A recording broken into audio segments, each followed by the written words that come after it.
Peyton. Nice to see you again on this beautiful day and night.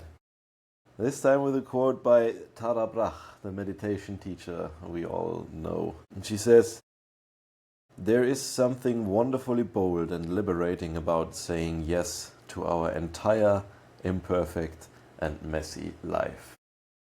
Please, what do you think about that? Please share that with us today. Thank you, my friend. Wonderful to be back. And this is a topic that is timely for me, actually, as I've caught myself thinking and looking around at what's going on in my life and the things that I like and the things that I don't like. And several times this week, I've wasted energy into resisting parts of reality that I would prefer weren't there, or I wish that I could wish away. But Tara Brach's teaching centers around this concept of radical acceptance, the benefit of a full and non-exclusive commitment to radically accepting all of the conditions, all of the aspects, all of the people, and all of the things and characteristics of our lives and of ourselves. And it's not to say that all things in our life are pleasant. It's not to say that all things in our life are even beneficial towards certain goals and ends that we have. It's not that all things in life bear positive fruit that are amazing, especially not right away. However, it is true and undeniable to say that resistance is futile. Resistance meaning our inner state of resistance. So on the outside world, of course, we will push back on certain things. If somebody comes at us and tries to attack us or somebody that we care about, we will push and we will fight, or we will do what is necessary based off of the situation and what needs to be done. All of that is fine. Our external motions and actions can be what they need to be in the moment. She isn't calling us to change doing what we need to do or defending what needs defended necessarily. But what is our inner state? This is really what she is pointing to. Are we truly surrendering to reality, or are we disagreeing with parts of reality? This is the conditioned way that society reminds us to be all the time. Our friends, our loved ones, the well-meaning people in our life with good hearts that care about us and want things to go well for us, they will constantly remind us about the things that we should wish were different. And we ourselves will begin to internalize this logic that we like some things, we don't like some things, and the things that we don't like, we should fixate on and wish were different and fundamentally resist. But it is always the case that an internal heart of no, an internal stance of pushing away, of I don't like this, I wish this was different, this thing is wrong, this thing should not be happening. This robs us of our energy. Resistance to reality is futile. Reality always wins when we disagree with it. And we are the ones that are wasting our energy if we are resisting rather than accepting, embracing, and surrendering to the flow. How do you think about Definitely. this inner stance that we should bring to our lives? Yeah, it's really interesting how she frames it. Like, it's bold and liberating. It Yes. needs courage to do, because it's so much more comfortable to stay in one's illusion and say, I don't like that, I wish it was different. And so I think about that it is different. And then the wake-up call from waking up from your illusions is then much more painful than it would have been actually just accepting reality as it is and dealing with it from there on. It's always like that. If we resist what is, even if it's messy, even if it's really imperfect, even if it does not fit into our imagination of a beautiful vision that we had, if we resist that, then it will in the future become much harder to wake up from that. Not even to wake up from that, but also the wake up will be much more painful. And therefore I believe it's bold and liberating. Liberating in the terms of you liberate yourself from future suffering through accepting what is. And with that, it is a choice you can make, but you also have to be bold in the sense of it's not an easy choice, because I would rather be in my comfort zone all day long and still grow, but sometimes this is just not coherent with each other. So sometimes you have to be bold and accept what it is to really have a progress. What do you think about the boldness aspect or the courage that this needs? You're right that it is a boldness and a courage, because it is fundamentally standing alone in our stance to reality, to say that I surrender to this, I accept all of this, I do not need to push away any of this, that I can recognize that all of this gestalt is just one thing, and there's nothing that I need to cling on to, there's nothing that I need to fight as it relates to my real posture toward it in my heart. And obviously, in the real world, we need to act with vigor. We need to do things. We need to move. Sometimes situations call for certain responses, and she's not disagreeing with any of that. This is really about how is our energy being spent. And when things are actually going wrong, or things are going bad or counter to our wishes, at least in terms of our initial response, our initial take on them, and maybe it is actually counterproductive to some goal. When something happens that is counter to what we would want or counter to what serves us, we actually need our energy the most in those moments. It's when we encounter obstacles that we need our full life force within us, that we need the flow, that we need good rest, that we need, once again, creativity, energy, and the maximum force that we can bring to bear on this situation in order that we can manifest what we're trying to manifest.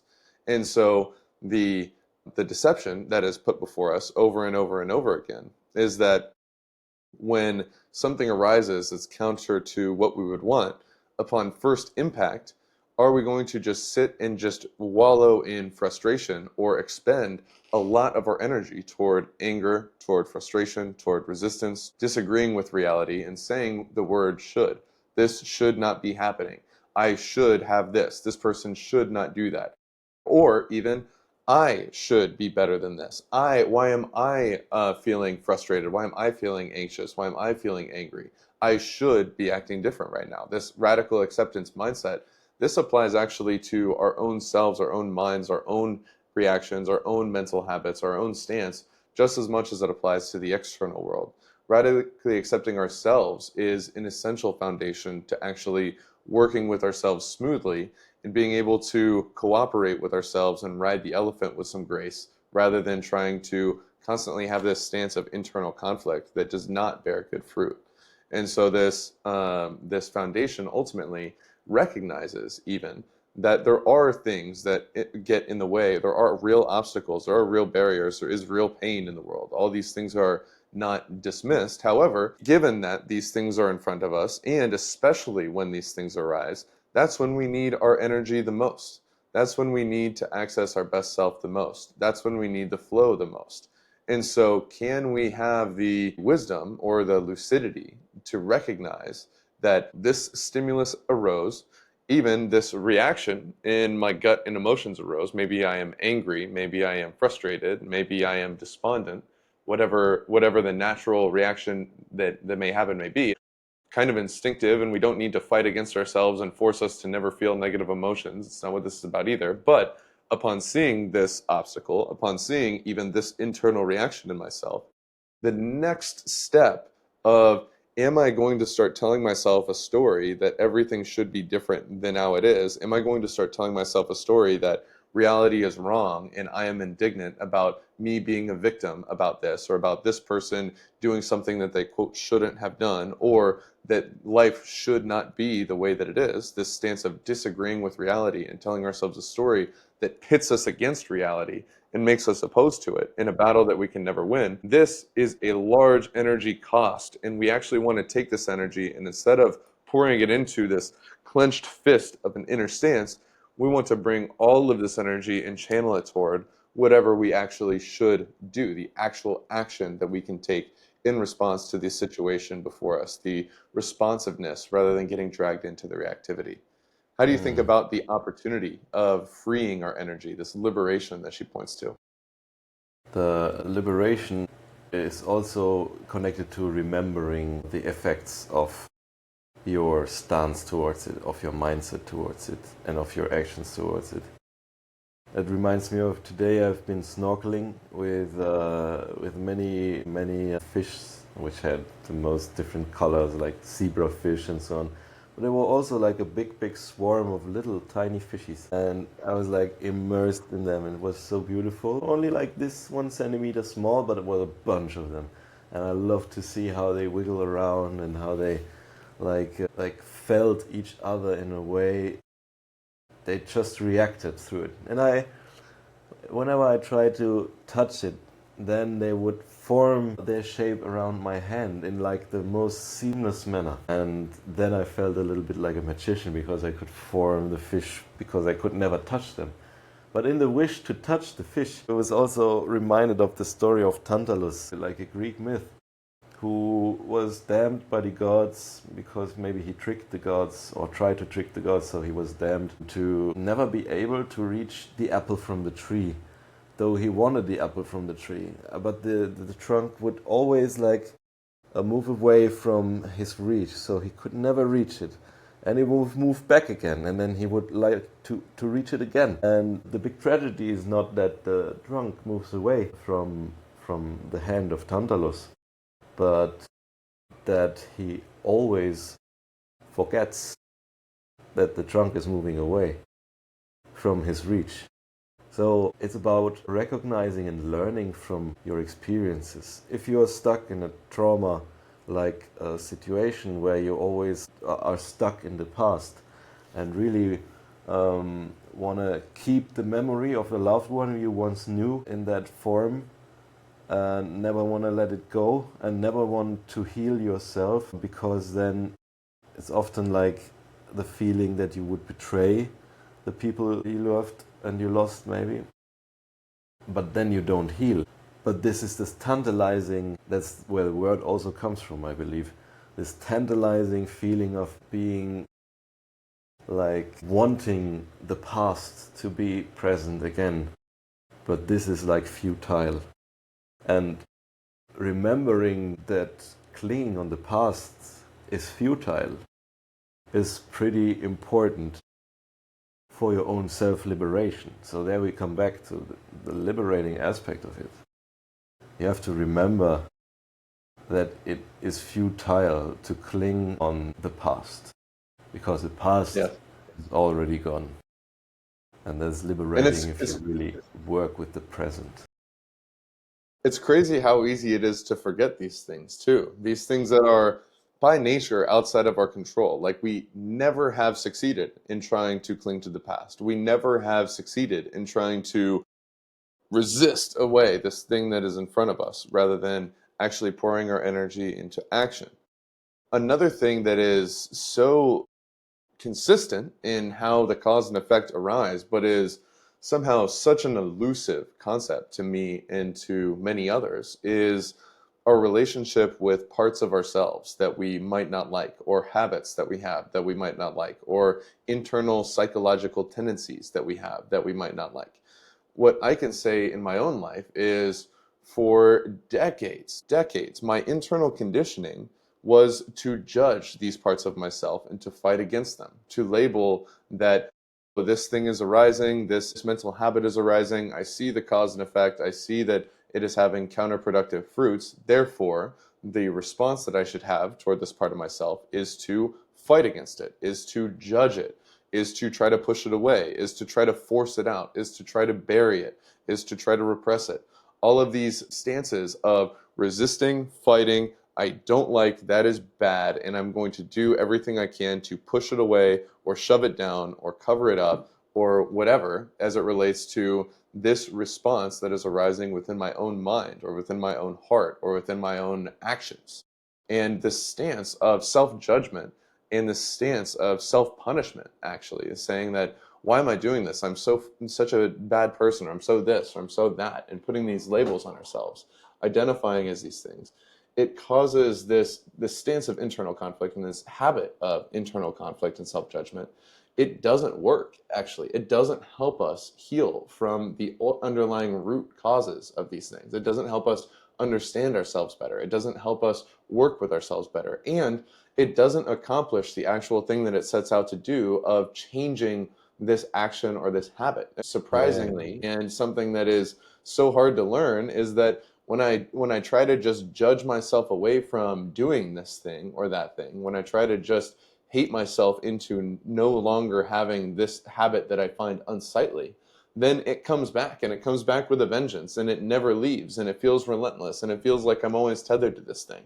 And it's only in starting from a place of self-love and, hey, I understand that I don't like this tendency to be this or that, to be angry toward this, or to be prideful in this way, or to be greedy as far as this aspect of life, or to be overly self-concerned, or to be unpresent, or whatever. If I start off with these self-judgments in this voice of, I hate this part of myself, I'm fighting against this part of myself, this part of myself isn't allowed to be here, and I'm judging this part of myself, and it's bad, and it's hurting me, or whatever. If we set up the logic as a fight against a part of ourselves, it does not lead to harmony and healing, and these parts always bust back up above the surface, and the harder we fight against them, the harder they fight back, and the more they try to hijack our system. It's only in starting from a place of, I love myself, and I recognize that this part of me that is arising as this toxic thought pattern, or this complex, or this behavior, this thing that feels like it is tempting or ensnaring or entrapping me, it's only in starting towards trying to understand that. Why are you doing this? What is your intention? Actually, you are trying to help me, or have learned that such a thing is scary or leads to this risk or pain, and you're trying to protect me, or you are trying to accomplish this or that thing, or you feel this way because of this thing that you've experienced. It's only in starting to understand these aspects of ourselves with this posture of, you're welcome here. I'm not going to push you away. I'm not going to say you're an idiot. I'm not going to fight against you. I'm not going to try to banish you. I'm not going to With try to loving exile you. kindness. Exactly. I'm going to listen to you, and I'm going to welcome you, and I'm going to work with you. And then we can, after you're heard, after I listen to you, then we can talk about whether or not the thing you're trying to do is actually helping what you're trying to accomplish or not. But if I only start by just fighting and aggression and hatred, self-hatred off the bat, it doesn't yield the effect that I would want it to yield. It actually has a counterproductive effect. And so radical acceptance applied to ourselves, to our own hearts and minds and actions, is such an important foundation for inner growth and healing on the things that are the most difficult in our psychological lives. How do you think about this stance and the ways that we might be conditioned to, in fact, perpetuate the very things that we are trying to push away? Yeah, I always think of the image of a donkey you try to pull. It always resists. If you try to pull the donkey, then there's this funny German movie where they make comedy out of the Winnetou movies. And the donkey, they try to pull on the railways, and the train is approaching. The donkey's name is Apollo 13. Apollo 13, come! And they try to pull him, but he does resist. He resists, and even in the face of death, if you pull a donkey, it resists. So if you force yourself, it's like futile as well. Yeah. So this is the funny movie reference for resisting the pull you have. Also the other way around. It's more likely for you to change your behavior if you change the surrounding conditions. So if you are in a room and you want everybody to wear less clothes, you create a higher temperature in the room so that everybody wants to wear less clothes. You create the pull of it. And then you change the environment so that the behavior you are looking for is easier to be wished for by the people who should change the behavior. So this is in terms of the pull or push, which approach seems to be more integrated. I believe it's the pull approach. If you create the environment which you really want, and if you want to heal, then better create an environment where healing takes place and where love is there, instead of where you constantly push yourself into deeper scars. So there's also the example of David Goggins, who is like the opposite example of that. He pushes himself very hard, but the result is like some kind of superhuman, which can accomplish really much, but also many scars and many broken bones, and many times it is the other extreme. So obviously it works, but for most people it doesn't. Yeah, what works for most people is just what human are and not what superhuman are, and human are social creatures. And if you take yourself into your own arms, if you soothe your inner child, so to say, if you are lovingly kind towards yourself and try to impress not you yourself, but the boy you have been when you were young. Then probably it's much better conditioned for healing to take place in that sense, in my opinion. What do you think about the environment and how it relates to changing your behavior? You're totally wise to point that out, that none of our path here happens in a vacuum, and that it's very true that causes do have effect. And it's also true that we are an organism that is very limited, and an organism in which biological processes play out largely interdependent with their environment. You can think all the happy thoughts in the world, but if you don't see the sun for 2 months, your body is going to get depressed. You'll be deficient in various neurochemicals in your brain.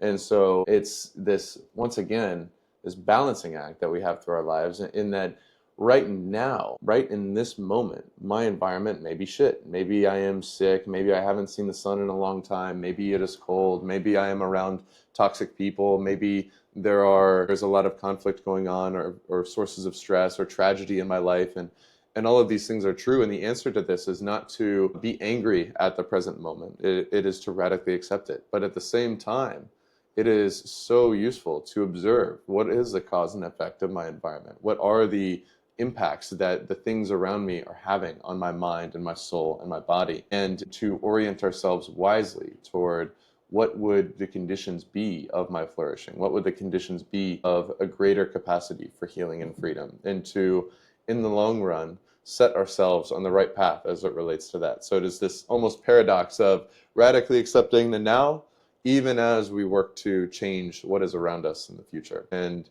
so this is the balance that this week I definitely am going to be walking, as I have pretty intense present and a lot of this sense of, holy shit, this is a lot to be working with at this time. But my path is changing, my environment, my settings are changing. And so this is the place that I'm currently at. I'm trying to radically accept, even as I make moves to change the conditions of my environment and the things around me. What intentions do you have for this week, my man? Well, my intentions now relate to, because my thoughts get triggered, relate to this Eckhart Tolle quote where he said that maybe it seems like the path to an enlightened life seems to be connected to not resisting, not judging, and not being attached.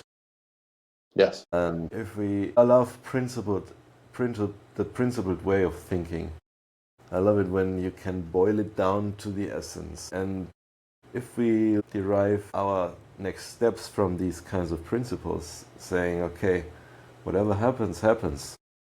It's liberating and courageous to accept it. Just accept it and not resist it. Well, we don't have to accept it right away, but resistance pulls us deeper into the mess. And we don't have to lovingly embrace it every time, but overly judging it as bad or good brings us deeper into the mess. And we don't have to let go of everything, but overly being attached to it leads us deeper into the mess. So my intention is to not hold on too much to any illusion or wish or desire that I have, to not judge whether my decisions or things that are happening are good or bad, and to not resist whatever happens. So may we bring that into our rapidly changing life, and may it be beautiful, and may it be great. Agreed, my friend. Agreed. Let us radically accept these imperfect and very messy lives. I will talk to you on the Yeah. next one, brother. Thank you Talk as to you always. soon, bro. Thank you very much. See you soon, Peace. bro.